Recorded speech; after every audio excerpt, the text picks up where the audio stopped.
Itu kalau kita ngomongin sah. Tapi kalau kita ngomongin fadilah, keutamaan, nggak bisa. Ternyata banyak hal yang harus ditambah di situ, merujuk dari dua hadis tersahih dalam bab. Yang pertama adalah hadis riwayat Aisyah, yang kedua adalah hadis riwayat Maimunah. Dan kedua hadis ini merupakan hadis yang sahih.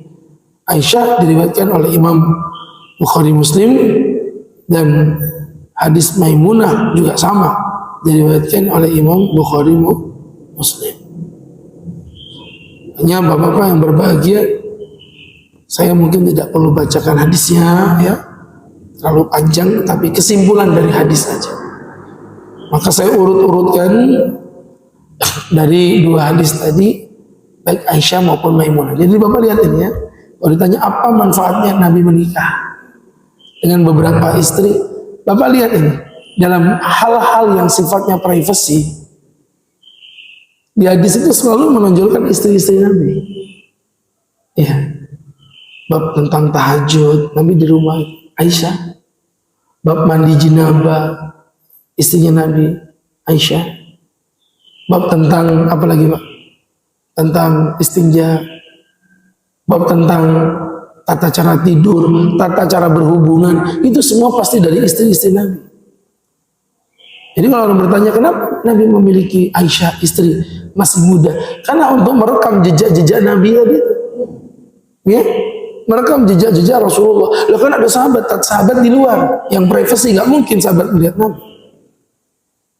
Contoh, Aisyah bilang, aku dan Nabi mandi di dalam satu wadah, satu kuali. Orang zaman sekarang bilangnya bathtub. Ini hadis begini, ini kalau bukan Aisyah yang meriwayatkan siapa? Abu Hurairah. Aku melihat Nabi dan Aisyah mandi bareng gitu. Itu namanya ngintip gitu. Jadi bapak-bapak yang berbahagia, jadi kalau kita belajar kenapa ada di istri-istri Nabi, terutama adanya Aisyah masih muda, untuk merekam jejak-jejak Nabi. Dan bapak lihat tadi dalam bab mandi, rawinya ada dua, yang satu Maimunah, yang satu Aisyah, dan dua-duanya merupakan istri Nabi Muhammad Sallallahu Alaihi Wasallam. Ala kulli hal, kita akan coba rangkum dari dua hadis itu. Yang pertama diawali dengan mencuci telapak tangan, ya. Jadi telapak tangannya dicuci terlebih dahulu, dibasuh. Telapak ya, bukan tangannya, telapak tangan sebelum memulai apapun.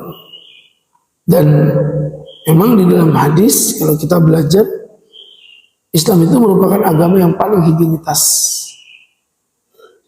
Mau selesai mandi, mau mandi sunnah cuci telapak tangan, mau wudhu sunnah cuci telapak tangan, habis istinja sunnah cuci telapak tangan, mau makan sunnah cuci telapak tangan. Banyak di Islam itu.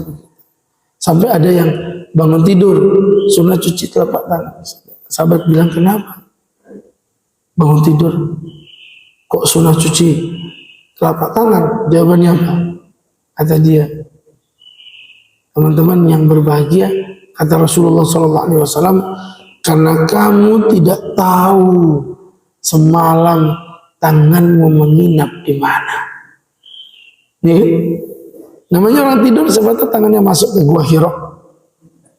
Nah iya, kalau guanya sendiri, kadang gua temennya dimasukin juga gimana?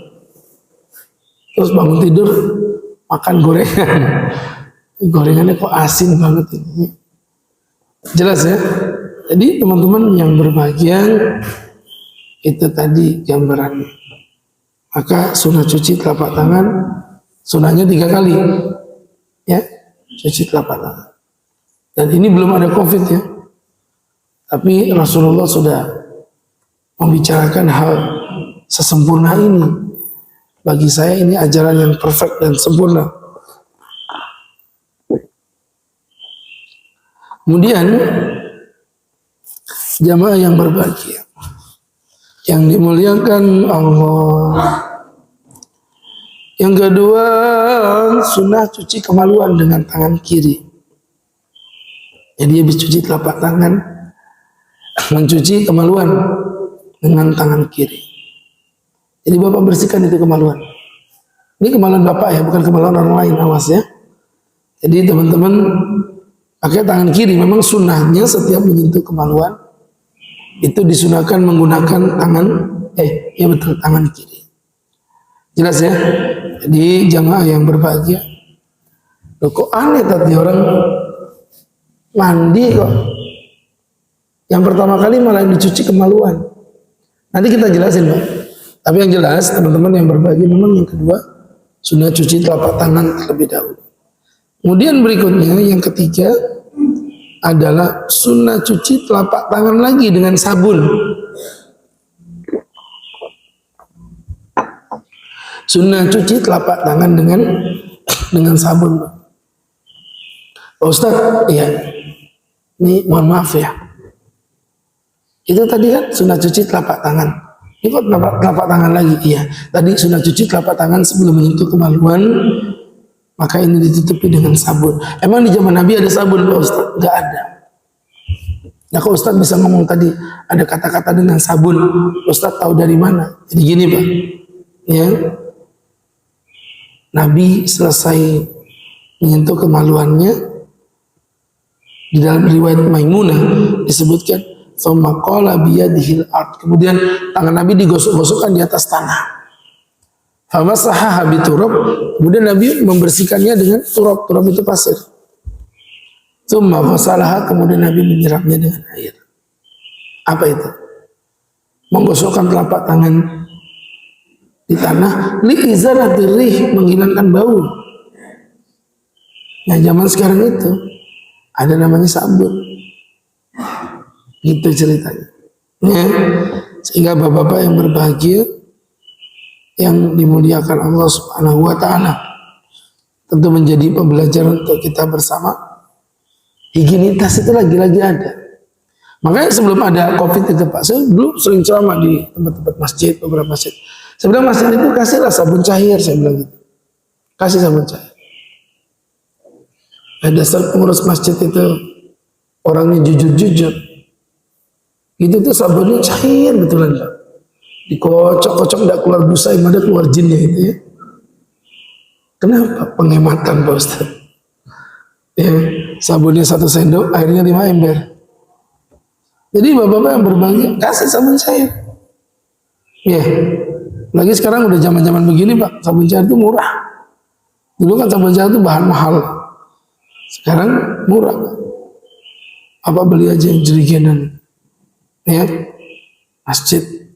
Jadi sekali lagi, kenapa? Karena najis itu gak cuma bentuk warna, enggak. Ini telapak tangan saya bersih, gak ada apa-apa. Nah, gak ada apa-apa. Tapi kalau dicium bau kotoran, najis ini Pak. Ini najis. Gitu loh. Sehingga bapak-bapak yang berbahagia, terus habis itu bapak salaman sama orang, cocok sudah. Itu bapak menebarkan najis namanya. Sehingga berangkat dari apa yang Ustaz jelaskan tadi, teman-teman yang dimuliakan Allah Subhanahu wa ta'ala, ala kulli hal, hadirin yang dimuliakan Allah Subhanahu wa ta'ala. Itu ya. Maka yang ketiga tadi dicuci telapak tangannya dengan sabun. Ya, agar apa Pak Ustadz? Agar memang betul-betul telapak tangan kita menjadi tangan yang bersih dan suci. Oke. Kemudian berikutnya, sahabat-sahabatku yang berbahagia, yang keempat, berwudu dengan wudu yang sempurna. Ini belum mandi loh Pak, ini Pak. Ya, masih dari tadi gini-gini. Berwudu dengan wudu yang sempurna.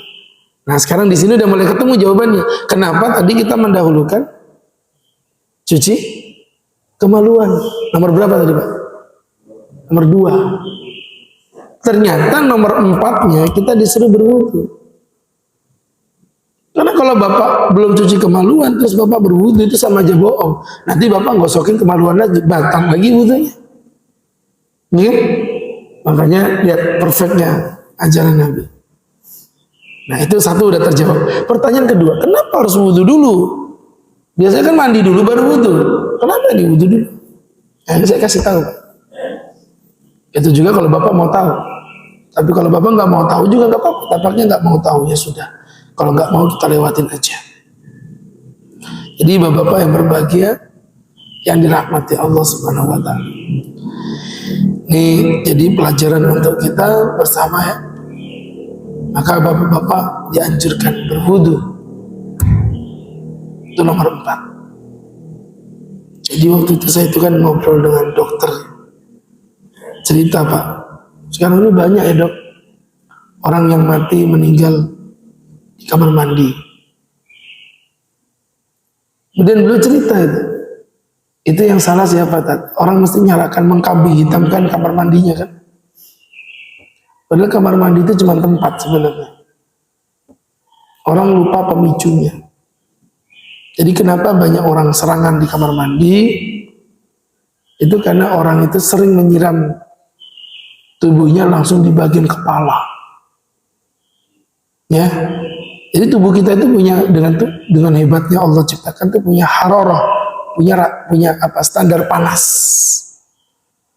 Ketika orang penyiram air dingin di bagian kepalanya secara mendadak, itu tentu membuat tubuh reaksinya menjadi kaget Pak. Nah itu membuat jantung menjadi tersedak dan akhirnya banyak yang serangan jantung, kemudian terjatuh, kemudian orang bilang katanya matinya gara-gara kepleset di kamar mandi. Padahal itu cuma efeknya saja. Saya bilang wah kalau kayak gitu ngeri juga dok ya. Terus gimana itu solusinya? Supaya kita tidak kayak gitu. Beliau cerita itu, Pak Ustadz kalau bisa sebelum menyiramkan air ke tubuh, mainan air dulu.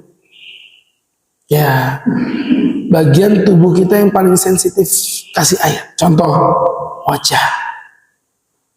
Contoh, kata beliau coba Ustadz usapkan air di bagian telinga.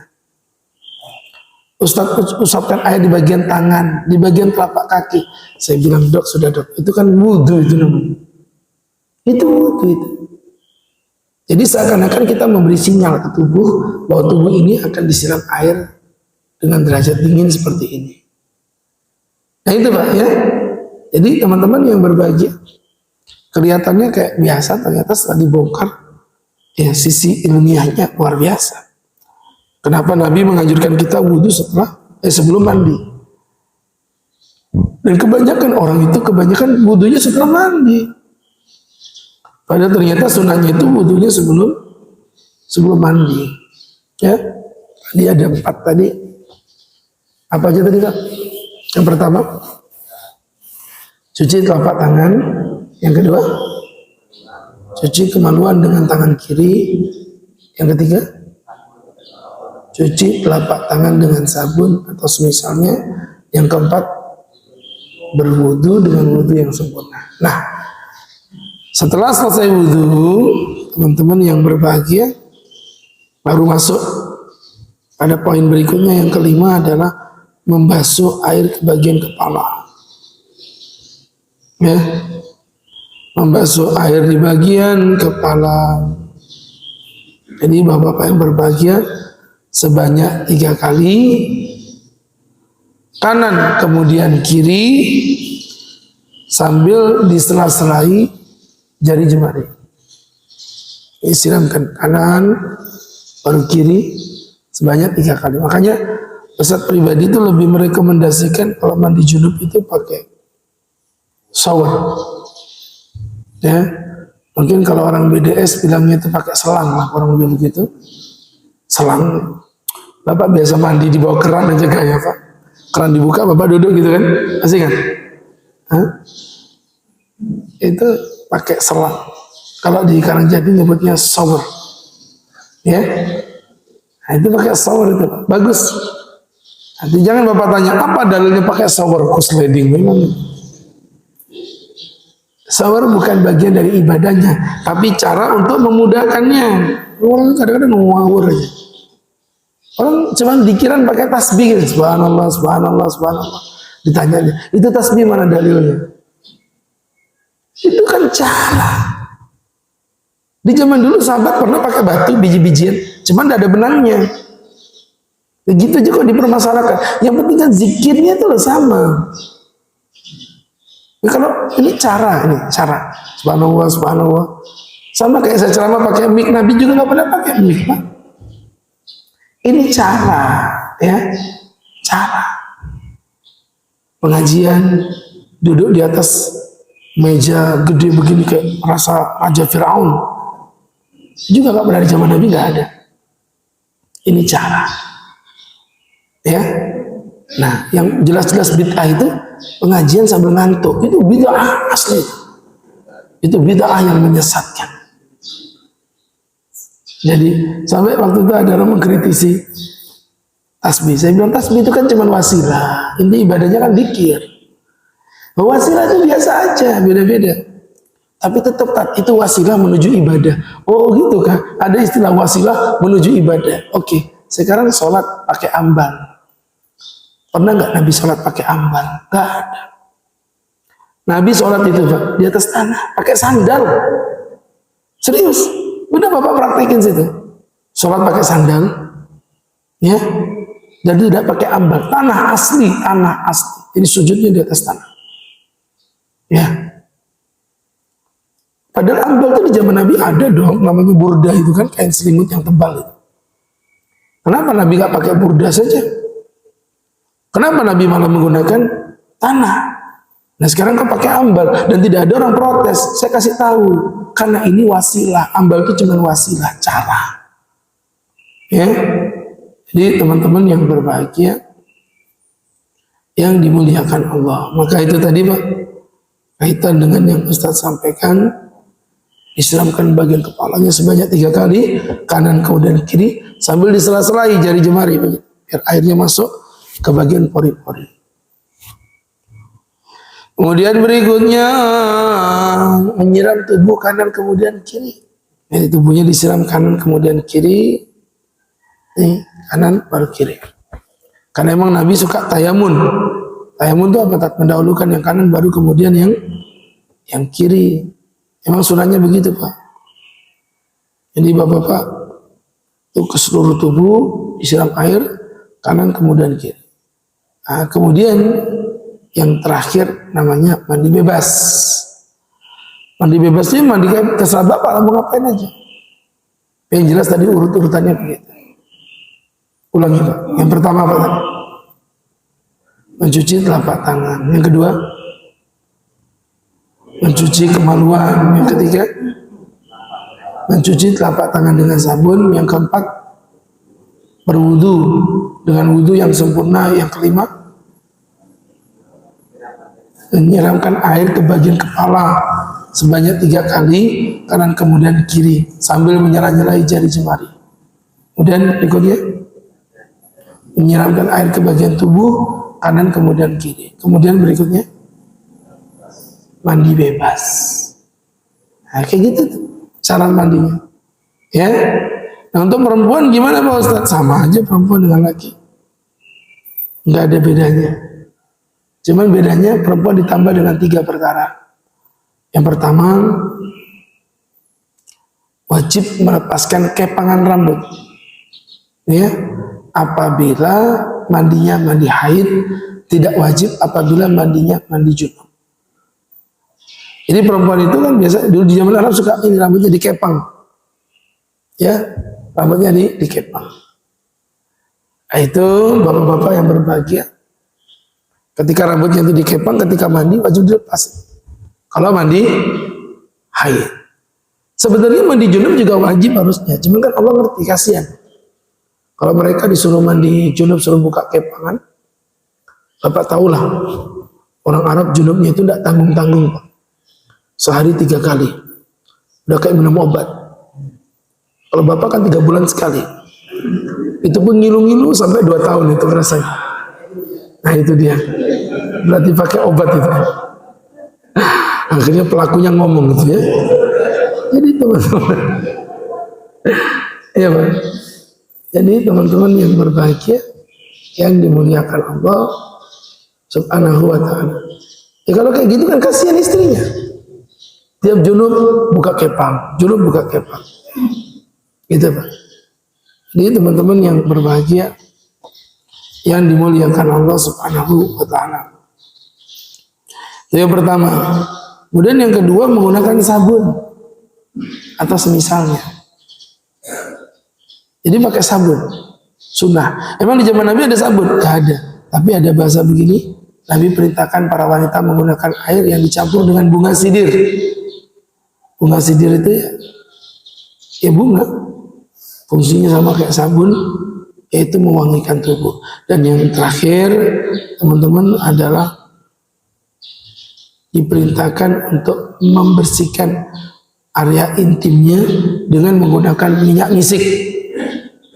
Jadi misik itu minyak kasturi, ya. Jadi tisunya atau lapnya direndam di minyak misik, kemudian dilapkan di area intimnya. Itu yang diajarkan Nabi, Pak. Kenapa?